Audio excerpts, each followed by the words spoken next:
A very good morning, Zimbabwe. Mamukase, and I'm back so that we can talk about important matters. President Chamisa last week was in Bikita, where he was burying Mudara brother, and he gave a very powerful speech. I was not here, and I couldn't cover that, but let me share with you what he said. So I'm going to play this, and I'm hoping that you'll be able to carefully listen and get one or two important things. Let us get straight to today's video.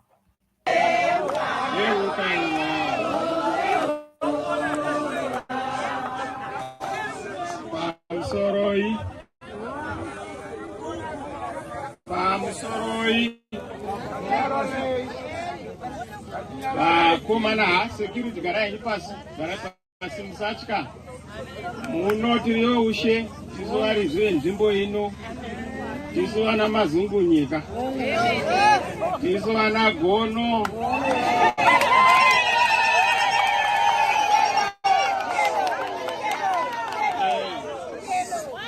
tizowana matake vacho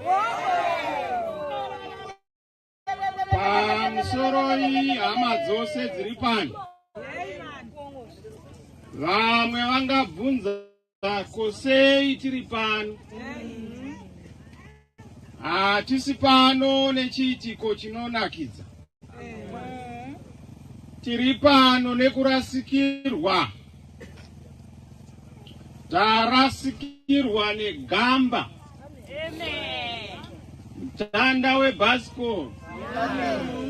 Mbambo, njanji, ambura makaka, sunga musana, uyo inokuya zvinobuda, chigayo chinogaya zvakaipa. Ndo murume wataunganira pano, Baba Lenton Musavaya, vanozikanwa sokuti brada. Brada harisi zita rokubira vanhu. Harisi zita rokuita zvisina basa. Brada izita rokubatira Mwari vachiita makwaya munharaunda kurakidza kuti munhu ane rupawo rwokugona, rwokufamba zvakanaka, rwokutsunha, rwokupa goridhe, rwokupa shuga kunyika, rwokuti iwe neni tive nemafuta mumukanwa, iwe neni tigare zvakanaka muvhara.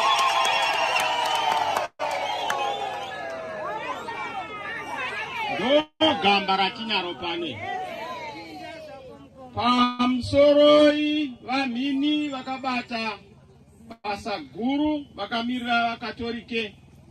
Hapana chakakosha sekuremekedza Mwari wedu. Vanhu tinokanganwa zvematongerwo enyika munova vana.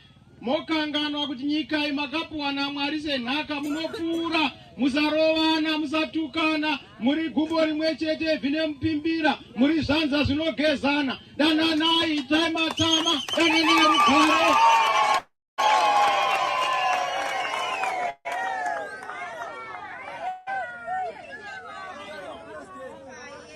Pamusoroi mukuru wezvomweya nedare rose rechikatolike ina hakuna kuremekedza kwandinoita kunodarika kuremekedza kwandinoita vekereke. Kunyanya-nyanya vanga vachiimba vachibatisa rushando, madzimai ose, nzanga, vanambuya ana, mumapako nevakanopfeka vese zvakasiyana-siyana tinokuremekedzai. Notenda manga mushanda nababa vedu zvakanaka. Mwari ngaakukomborere tichita nematambudziko. Ndava vamwe vangafunga tarasikirwa kuchechi yezvenyika, asi kuchechi yezvomweya ndokwanyanyorasikirwa zvikuru. Tinochema zvikuru vakuru venzvimbo. Isu chero tikange tiri kumapato akasiyana tinoremekedza akaketwa nevanhu. Chero tine kupokana edu asi kanzela Ruwaya tinokuremekedzai nebasa ramunaro. Chishuvo chedu chaizova chokuti uwe kwedu vanga ari pasi kana muripo tinoremekedza kanzela wedu aripo vaRuwaya.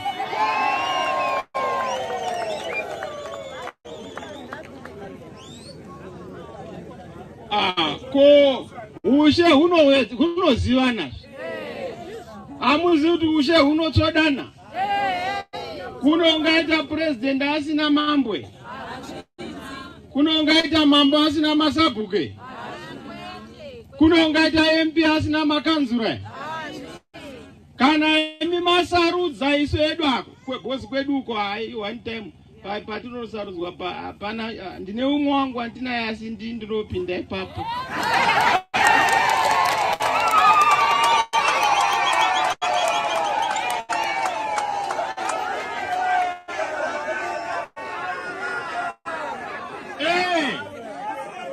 Nasi mudhara brada anoda kunditaure mashoko aya. Ngavachaiva vari raida kuti toenda here kuchibhakira kana kuchigunwe. Iye akati kuchigunwe. Zvinozikana nomunhu wese kudenga nepasi. Kana vamugabe chaivo vasati vabva munyika muno vakazviona vakati kuchibhakira kuna iriko. Vakati endai pamukomana ipapo.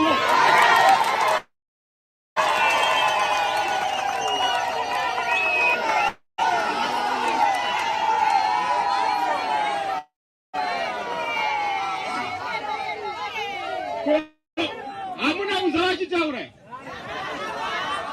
Vakataura vakati pasarudza apa handionise kuti pane iripa. Ave kwangu ava vakaita kundipinyurira poto. Hakuna unopinyura poto yamai unogara mumba imomo. Wakapinyura poto ka. Umwe wangu ka. Unomuziva handitauri zita rakanaka. Pamusoro hii sabhuku vanhodovari vari pano na chief edu kungozvikwazisa nokuti kana vari vamazungunye ndo gonozi ndo nharaunda yedu ino ndo vatungamiri venharaunda maoko kuvatungamiri venharaunda yedu.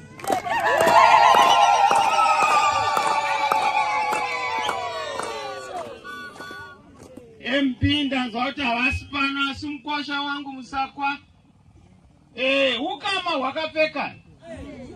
Munozviziva munomuward 5 kuti chaivavarirwa chatinovavaririra munyika.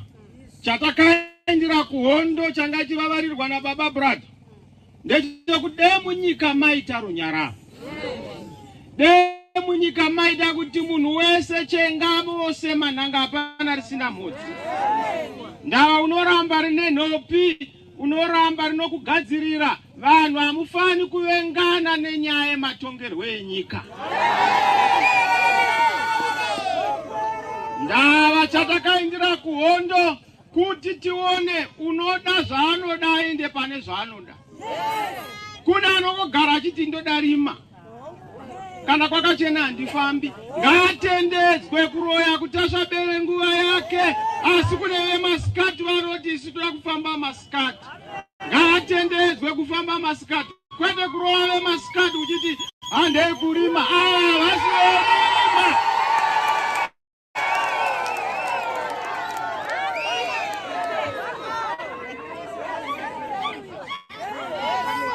Chaizova chishuwo changu yokuti brother aonekwe muZimbabwe itsva.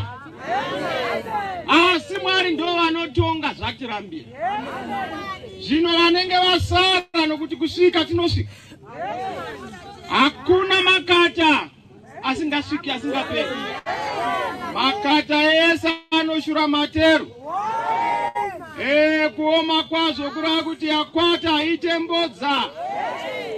Mungaona chingai haziva chingai kurakidza kuti musha une vanogara.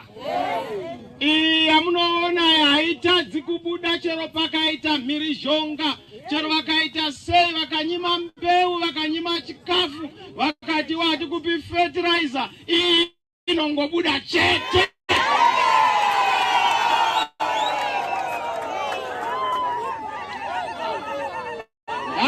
Kana Mwari vakati zvinoita.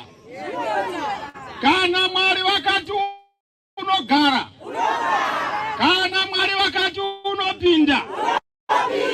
Mwari vakati unobudirira. Mwari vakati nyika ichadya norugara runoshamisa.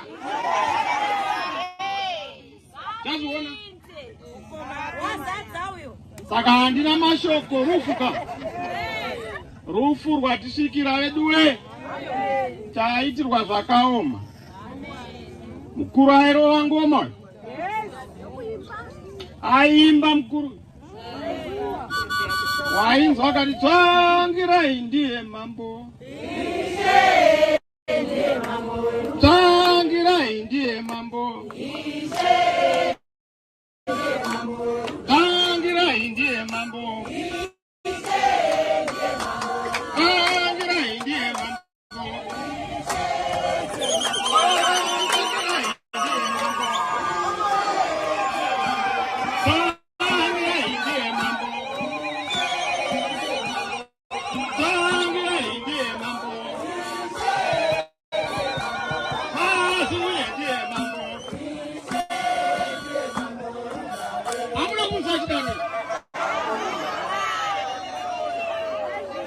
Angari gamba handizogoni kuridza ngoma asi tinoremekedza gamba.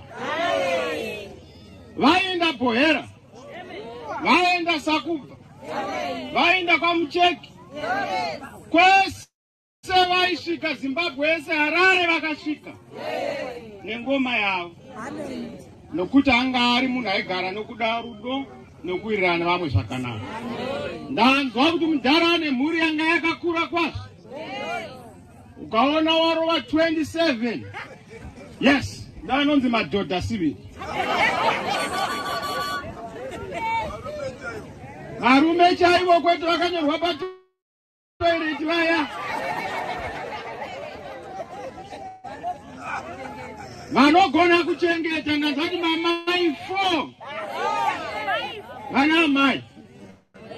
Isinofamba tichigune mudenga. Ivo vakati ikoko kunyaya madzimai handiti chigune mudenga, zvigunwe mudenga. Dara wangu, gamba regamba. We are here kuti celebrate nokucheruchedza basa ravakaita. Vakashanda veduwe munoziya rwendo rwatakafamba mwakaita zvitivi. Vakabva varasika, asi uyu wanga ari mutanda webhasikoro. Zvose zvinogujunuka, asi mutanda unosara uripo. Zvinoisa hai kufa kwemukuru wakadai hakusi kurova. Wangopromotwa kune imwe level. Ticharamba tine rudo, tichishanda nemhuri, tichishanda nenharaunda, tichishanda newese anoda kushanda nesu. Istoziva kuti hakuna zvinhu zvakashata zvisingaperi mukunaka.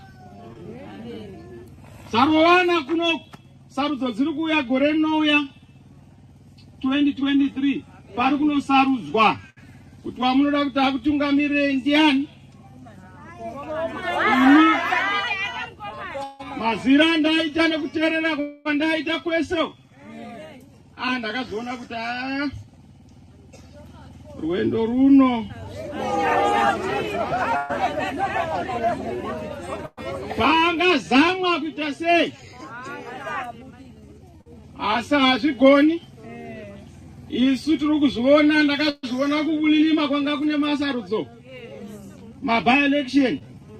VeZANU-PF ndo vakanga vane masita amakanzela ari 3.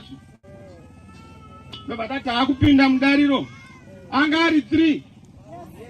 Ndobva tapinda imomo akapera mavhiki apfuura. Takanokwachura 2. ZANU yasara ne1. Ndada kurova dzese tikati asi mukoma haafani kupedzera munin'ina. Kugara hakuna kunaka, siya wane chimwe kuti asazotiza ndiro mangwana. Unomusiya wane muto. Asi mabhonzo nenyama ndiye mukoma.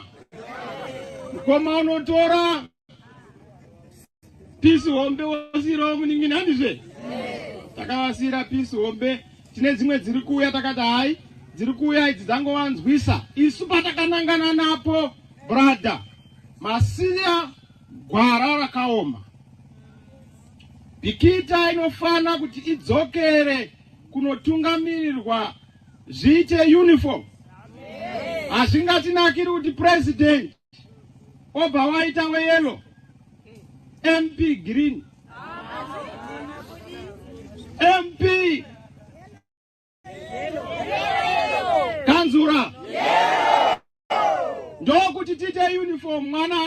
chikoro asina uniform. Kana Roma chava kuti uniform ikwana unenge une hat, unenge une blouse, une skirt, wakwana uniform. Saka tibatsireiwo kuno kubikita. Vachauya vachifundisira muchadai. Nyararai henyu kana vakufundisirai nyararai semuzopenga. Asi musi wacho mongonoti brother. Musi yemomo. Pazvinovarongwa kwazi tinokurova kana mukanga unogotirwa mune muri kupi. Hurumende inenge yachinja ndinda vapo akunotorwa.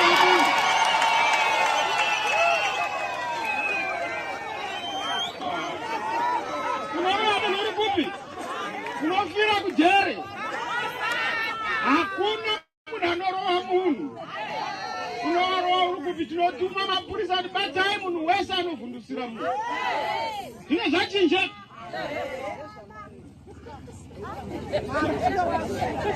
Ndapedza. Ndatopedza izvozvo.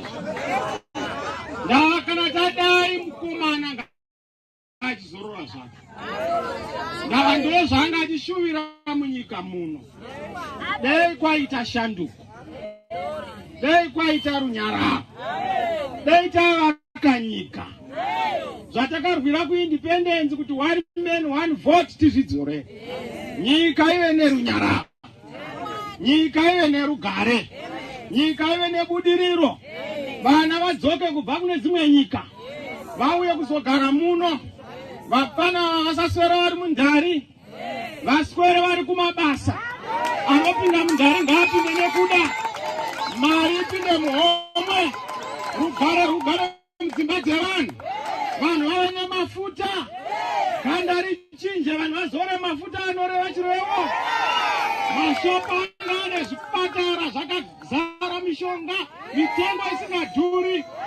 Zvikoro vana vachipinda mhara grade 1 to 7. Zvakaitwa paZambia apa ndo zvatoda kukupa izvozvo mogara murugare.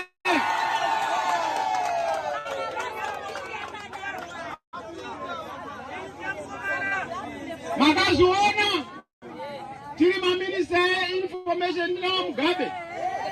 Mafoni takakusha deni makandiranga ndiripo zvinodai foni zobatana mumba.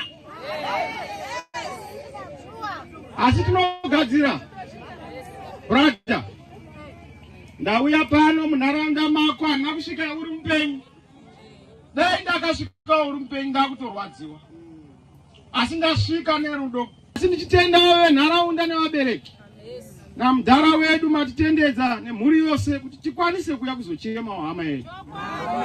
Tatinonoke asi rudo rwamarakidza tinorutenda. Mwari wekudenga ngaakukomborerei.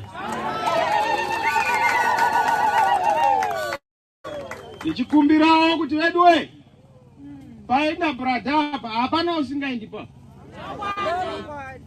Vatsvangirai dei vari pano. Ndo vaizoda kuti vaite basa. Asi vakatotisiya tsoka dzavo ndo dzatapfeka. Vamugabe munozati vakatungamira.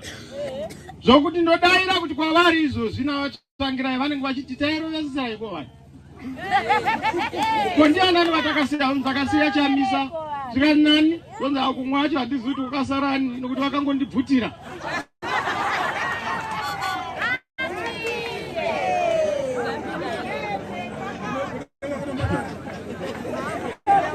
Ndiri kuya nemberi wena mai.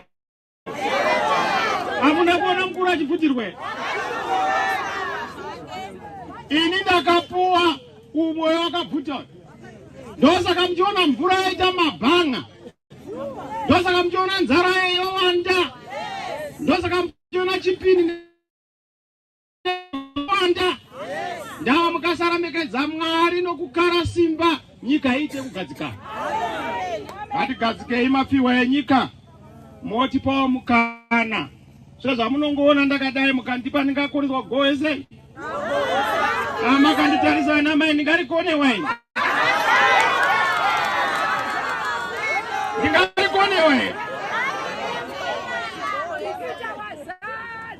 Ndanzwisisa, ndanzwise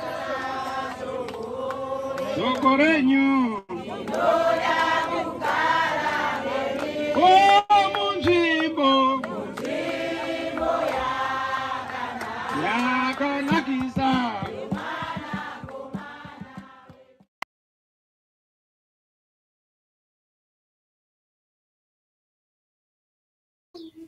Right.